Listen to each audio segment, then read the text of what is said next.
जो रेपिस्ट बनते हैं, जो रेप करते हैं, क्या उनके माता पिता उनको, जैसे आपने पेरेंटिंग की बात कही, तो कभी भी हमने देखा है कि जब उनके माता पिता से सवाल किया जाता है तो वो हमेशा यही कहते हैं कि हमने कभी नहीं कहा कि आप एक ऐसा बेटा जो घर में ऐसा है लेकिन बाहर एक जानवर की तरह हम उसको संज्ञा दे सकते हैं। तो क्या आपके हिसाब से लगता है कि वो पेरेंट्स उनको ये पेरेंटिंग सिखाते होंगे?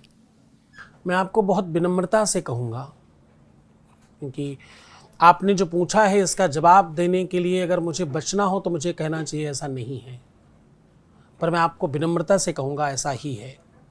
उसका बड़ा कारण है, किसी भी, आपने पुरानी कैसेट देखी, उस कैसेट में जो रिकॉर्ड किया गया है जब बजाया जाएगा वही निकलेगा किसी न किसी रूप में। आपके यहाँ डस्टबिन है? हाँ जी ना जी है। डस्टबिन में मैंने केले के छिलके डाले, दूसरे दिन आम के डाले, चौथे दिन आलू के डाले, और ऐसे डालते डालते लास्ट तक मैंने दुनिया भर की सब चीजें डाली और 1 महीना उसको उधर ही पड़ा रहने दिया। वो बिल्कुल ब्लैक हो गया, सड़ गया, बिल्कुल कचड़ा जैसा हो गया। फिर उठाकर मैंने जमीन पर रखा और फिर मैं उसमें से ये चाहूं कि इसमें से केले वाला, आम वाला, अमरूद वाला अलग अलग निकाल लूं, ऐसा पॉसिबल हो जाएगा? नहीं होगा। नहीं होगा। जो आपने डाला है उसका स्वरूप कुछ दिन बाद चेंज हो जाता है, धीरे धीरे धीरे धीरे वो अलग रूप लेता है, कम ज्यादा हो सकता है। एक चोर को फांसी दी जा रही थी, उसको पूछा गया अंतिम इच्छा क्या है तुम्हारी? बोला मैं अपनी मां का दर्शन करना चाहता हूं। लोग बड़े प्रसन्न हुए। जब उसकी मां आई तो मां को प्रणाम किया और बोला मुझे माफ करना मम्मी, और उसको खींच कर तमाचा मारा। मां, अगर ये वाला तमाचा जो मैंने आज आपको मारा है ये मुझे उस दिन मार देती जब मैं पहली बार चोरी करके लाया था, तो आज मुझे फांसी नहीं हो रही होती। तो मैं बहुत विनम्रता से कहता हूं कि किसी भी बुरे पौधे को देखकर उसके माली पर दोष आता है, हो अथवा नहीं हो, कहीं न कहीं किंचित मात्र ही सही किसी न किसी प्रकार का कोई दोष है तो जरूर। कभी कभी हम जानकर, कभी कभी अनजान में भी, कभी कभी अतिशय लाड में हम बहुत बुरा कर बैठते हैं। मैं आपको विनम्रता से एक बात और कहूंगा, इस देश में जो नकारा बच्चे हैं, जो कुछ नहीं कर पाए या जो कुछ नहीं कर रहे हैं, उनके प्रति माँओं का अतिशय लाड अभी भी देखने को आपको मिलेगा। और ये दुनिया का सबसे बड़ा दोष है, ये दुनिया का सबसे बड़ा संकट है। तो मतलब इसमें माँ की गलती है कि फादर की भी? इसको लिंग भेद में मत करो, क्योंकि ये इतना गंभीर विषय है ना। इसमें जैसे आप लिंग भेद पर जाओगे, स्त्री और पुरुष, इस दुनिया को बर्बाद करने का सबसे बड़ा श्रेय किसी को जाता है अगर, तो लिंग भेद करने वालों को जाता है। स्त्री और पुरुष की बराबरी, स्त्री क्यों, पुरुष क्यों, ये कम क्यों, वो ज्यादा क्यों, बस इसी ने इस देश का सत्यानाश किया है। बेड़ा गारत होने का सबसे बड़ा कारण ही बराबरी है। बराबरी कैसे संभव है?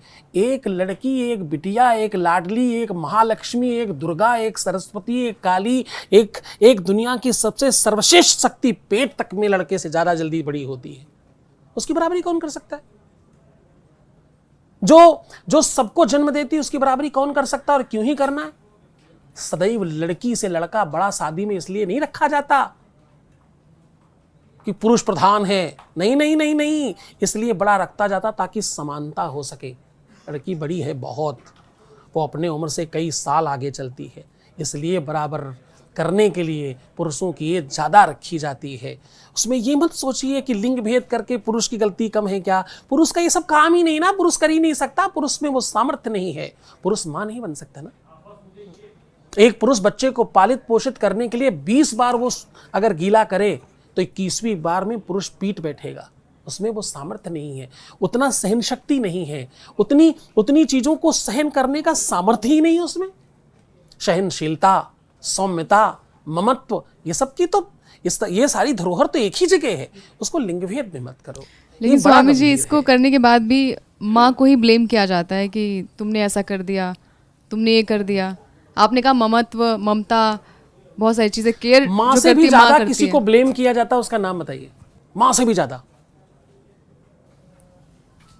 थिंक अबाउट इट, सोचो। भगवान, कुछ भी बुरा हो जाए दुनिया में, ज्यादा बारिश हो गई, अरे भगवान बड़ा गलत कर रहे हैं। कम बारिश हुई, भगवान बड़ा गलत है भैया, कम से कम बारिश तो हो जाती यार, सब सूखा पड़ा, भगवान बड़ा अत्याचार कर रहे हैं। ज्यादा गर्मी हो गई, कम ठंडी हुई, ज्यादा ठंडी हुई, हर परिस्थिति में कोई किसी को कोस रहा है, उसका नाम है भगवान। हर परिस्थिति में एक को कोसा जा रहा है, उसका नाम है ईश्वर। जिसको ज्यादा कोसा जाता वो छोटा नहीं होता, वो ज्यादा बड़ा होता है। जिम्मेदारियां आप पर डालने का मतलब ये नहीं है कि तुम कमजोर हो, तुम ज्यादा ताकतवर हो। आप लोड कहां डालते हो, किधर रखते हो?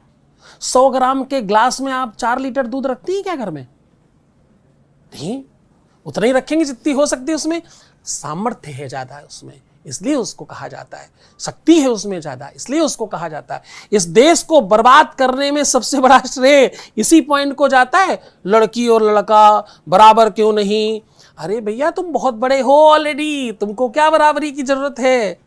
तुमको तो बराबरी कर ही नहीं सकते जो लोग, उनसे क्या बराबरी करना?